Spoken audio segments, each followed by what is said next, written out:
స్తోత్రం ఈ ప్రపంచంలో వాంగ్మయం మొత్తం మీద ఉన్న ఒకే ఒక్క స్తోత్రం దక్షిణామూర్తి స్తోత్రం. ఇంకొకటి లేదు లేదు లేదు, తత్తుల్యము కాదు. అదొక్కటే అంత శక్తివంతం. అందుకే శంకరాచార్యుల వారి వాంగ్మయం అంతా ఒకెత్తు, సామాన్యుల కోసం ఇచ్చిన దక్షిణామూర్తి స్తోత్రం ఒక్కటి ఒకటి.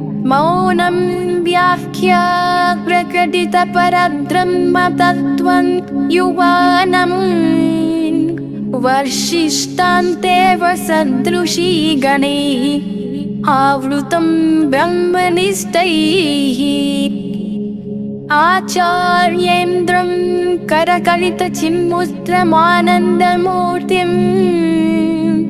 స్వాస్మారామం ముదితవదనం దక్షిణామూర్తిమీడే ఫోటవిటపి సమీపే భూమి భాగే